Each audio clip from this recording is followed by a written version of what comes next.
What is up, guys? We are back with episode 5 of the Witcher lore series, in which today we will be discussing the whole fish soup scene or the campfire scene, whatever you want to call it.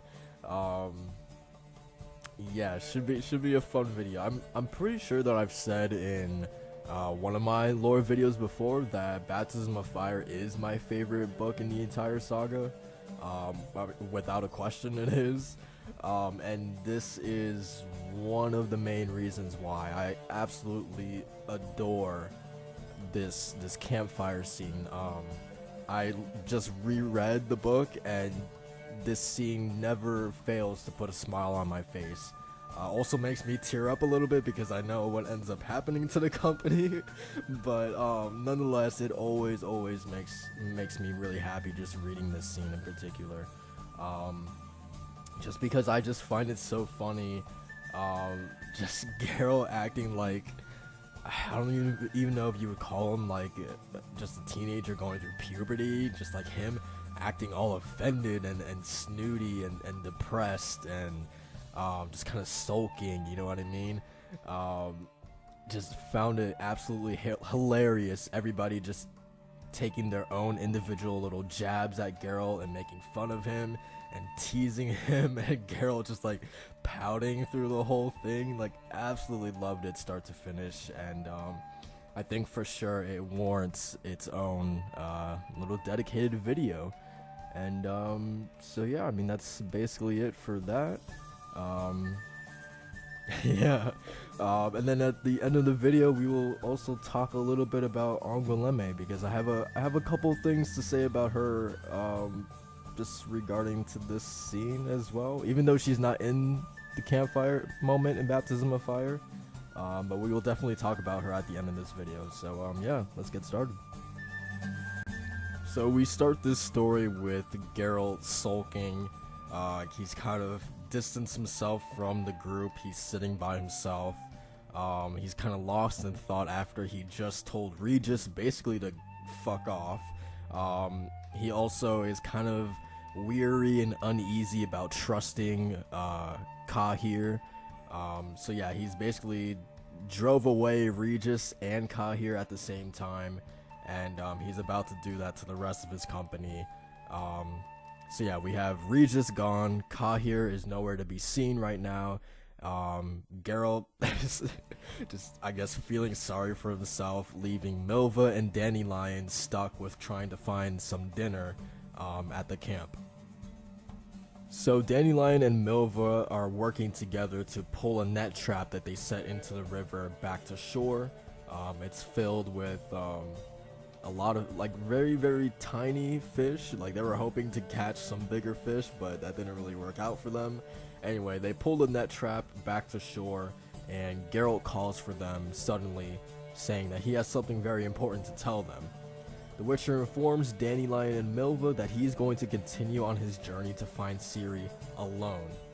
Basically, Geralt just can't stay still. He hates being idle right now. He just has to move right now, and he feels that Milva and Dandelion, just this whole group in general, is slowing him down. That they're like a ball and chain, like on his leg, basically. That they are baggage, and even though he didn't outright say it, that's basically what he is like alluding to. And this is actually what Dandelion so cleverly tells Geralt. He actually says that yeah, you basically just want to get rid of the inconvenient baggage, being himself and Milva. But Geralt argues to Dandelion that this is his own private matter, and he doesn't want others risking their lives for things that only concerns him. Now Dandelion responds to him basically saying, look, you don't expect help from anyone, thus you won't take help from anyone. And then you also have Milva chiming in, telling Geralt to go to hell, and the two walk off to make their dinner. This is another reason why I find Dandelion so incredibly underrated, man. He's just a foil to Geralt's character. Like, he is the perfect companion for the Witcher. Just in the sense that he he's the one who reminds Geralt that, hey, you're not so different from us humans, or just, just humans in general. Even though you like to say that you're this unemotional, you're this freak and mutant devoid of all emotions, even though you're not.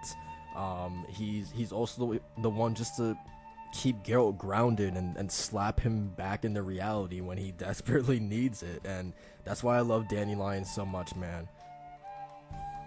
So when Dandelion says to Geralt that you don't expect help from anyone, thus you won't take help from anyone, it's tough because, I mean, Geralt literally just pushed away Regis and Ka here, and he's literally trying to push away Milva and Dandelion, people who want to help him to accomplish his goal. Like, they all have the same goal, to rescue Ciri. Like, they all want to help Geralt get Ciri back, but he's pushing them all away when they want to help him. That's the weird thing about Geralt. And I think, I don't know, man, I feel like for me, I can kind of understand his way of thinking. Like, he's a Witcher at the end of the day, and I just think that, like, him being on the path and on his travels, like, he's just been exposed to the opposite of that, like, he's just been so used to people not caring about him, not wanting to help him in situations where he could use help. God, in the story Something More, when the merchant Yurga, I think his name was, helped Geralt when he was like bleeding from his injuries, and he actually tended to him. Geralt told him that he's been left in worse situations and people just left him there like a dog to die. So, like, I think it's tough for Geralt to accept or just understand that there are people out there who want to actually genuinely help you. So yeah, I don't blame him for his Witcher lifestyle kind of making him accustomed to, like, people not wanting to help him. But at the same time, it's like, look, man, you're surrounded by a group of people who actually do want to help you, so maybe you shouldn't drive them away. So you have Milva and Dandelion continuing to work on the dinner when all of a sudden a certain vampire shows up back to the campfire. And of course this annoys Geralt, it pisses him off because he told Regis to get the fuck out of here, basically. And I want you guys just to picture Regis with his normal patronizing, kind of like in a mocking tone, what he's about to say right now. He tells Geralt, I was listening to your conversation with Dandelion and Milva, and I have to say, you have a real talent for winning people over, and I just love it, man. This kind of begins the whole everybody just taking their jabs at Geralt, man. Like, this entire scene is just, Geralt is a punching bag, and I loved it. So yeah, Regis shows up. He actually gives some advice to Geralt, I would say. I don't even know if I would call it advice. It's just analyzes Geralt in his normal fashion, I guess. He basically just tells him, like, one of the first things he says is that even though the entire world seems to be out to get you, you disregard the comrades and the allies that actually want to help you. So yeah, just basically what I was saying earlier. And then also one of the most interesting things I found that he was saying was the fact that Geralt feels that he would be deprived of his, like, atonement and redemption if he somehow let other people help him on this expedition. That like kind of redemption and atonement would be owed to those people who help him for their involvement. And I just found that really, really weird and selfish, that way of thinking for Geralt. So, like, yeah, I found that really, really interesting, and Regis apparently just hitting the nail on the head because Geralt agreed that, yeah, you're right. So, yeah, I found that really, really interesting. So, yeah, we have, basically after Regis gives Geralt all of this advice, let's just say advice, Geralt, of course, is having none of it and again tells Regis to fuck off. So Regis is like, okay, I will, as you wish. And then he just walks off and helps Milva and Dandelion with the dinner. Just, he stays with the group, but he leaves Geralt to sulk by himself. So now that we have Regis reunited with the group, he goes off to help Milva and Dandelion just figure out what they're gonna have for dinner. So Dandelion suggests that they make fish soup, as the trap from earlier was only able to really catch tiny fish, so they can't really, you know, just put it over the fire, as that won't really fill them up. So yeah, everybody agrees that the fish soup is a good idea, as that actually will fill them up. Regis provides the seasoning, since he is a barber surgeon and like a herbalist as well. Dandelion is gutting and cleaning the fish, and you have Milva bringing water, and she is tasked with also starting the fire, while Geralt continues to act like a baby, just sulking by himself, acting like he's depressed. Again, remember, he's kind of like distanced himself from the group. He's just like sitting by himself, not talking to anybody. So yeah, that's happening. Dandelion actually asks him to help Milva fill up the cauldron with water, or to like carry the cauldron to the bank and then bring it back to the fire. But Milva, man, this is why I fucking love Milva so much. And again, this is where the punching bag girl comes in. Milva responds, "I don't need his help. He has his own personal issues. No one's to disturb him." And Geralt, of course, like, he hears it, but he like turns away, and he kind of makes it like seem that he doesn't hear it. So again, man, he's just acting like a child. Like, yeah, I think Milva has fantastic lines across the entire saga, but this is one of my favorites. Like, in my head, I just kind of picture her when she says, "I don't need his help. He has personal issues." Like, I just imagine her saying that with like air quotations. But yeah, and then just no one's to disturb him. I just love the snarkiness to it, and just like the sass behind it. Dandelion complains that the soup would be much better with a larger fish, and right on cue, Kahir emerges out of the forest with a 3-pound pike, holding it by its gills. So now everybody is contributing to the fish soup, even Geralt, who Dandelion had to yell at just to peel vegetables. Now that everybody is united under a common goal, we have Geralt, Dandelion, Milva, Kahir, and Regis all carrying out teamwork together efficiently, as everyone had their own individual task and contributed to the soup. They strain the soup using Kahir's hauberk, and then they throw the pike into the broth, which Geralt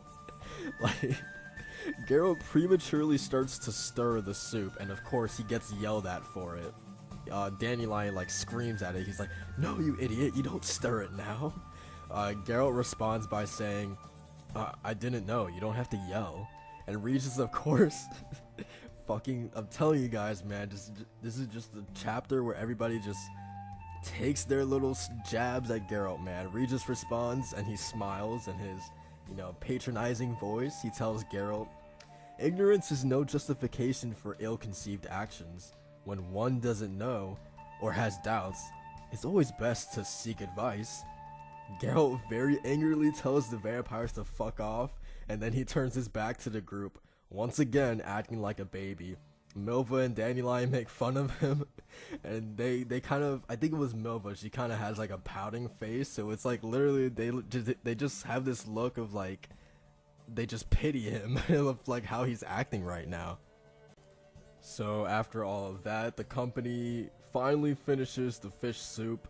They all gather around, sit around the cauldron, and they start digging in with their spoons until the spoons actually started scraping the bottom of the cauldron. The group continues to make fun of Geralt, as Regis tells Dandelion, when Dandelion starts to talk about Yennefer, to be careful because Geralt has problems. And Kahir chimes in saying that these problems need to be solved. So Geralt once again turns his back on the group, feeling depressed and feeling sorry for himself as he usually does, while you have Dandelion, Regis, Milva, and Kahir all start to talk about what their next move should be in terms of finding Ciri. Because after Kahir's revelation that Ciri isn't in Nilfgaard, they no longer have a destination. Because they originally had thought that Ciri was in Nilfgaard, so they at least had a place to go. They had, you know, a destination. But now that they know that she isn't there, they literally have nowhere to go. They don't even know what their next move should be. So when the question arises, what should they do next? Because Geralt insists on going south even though he has no idea where he's going, Regis expertly points out that for Geralt, the direction doesn't matter as long as he's moving and not staying idle. Because staying in motion for the Witcher is what's important to him. So we now know that Ciri isn't in Nilfgaard, but she could literally be anywhere else in the world except for Nilfgaard, so where do we even begin? Well, Regis tells the group that he has friends in the druid circle of Caed-Du, and by using magic that they could help in locating Ciri. The company is in agreement that this is their best option right now, of course, except for Geralt, who gets up, annoyed, asking everyone if they had even stopped to ask his opinion. Dandelion responds by saying, "You? But you haven't got a clue what you're doing. You even owe the soup you gobbled down to us. Were it not for us, you would be hungry. We would be too if we waited for you to act. That cauldron of soup was the result of cooperation, of teamwork, the joint efforts of a fellowship united by a common goal. Get it, friend?" Milva intervenes and says, "How could he get it? He's just me, by myself, all alone, a lone wolf, but you can see that he's no hunter, that he's a stranger to the forest. Wolves don't hunt alone, never. A lone wolf? What twaddle. Foolish towny nonsense, but he doesn't understand that." And Regis cuts in. "Oh, he does, smiling through pursed lips." Dandelion comes back and says, "He only looks stupid, but I do keep hoping that he'll finally decide to strain his gray matter. Perhaps he'll come to some useful conclusions. Perhaps that he'll realize the only activity that's worth doing alone is wanking." And Kahir, throughout this entire exchange, just stays silent. Geralt had had enough and finally decided to speak out. He says, "The hell with all of you. The hell with all of you, you cooperative fellowship of idiots, united by a common goal which none of you understand. And the hell with me too."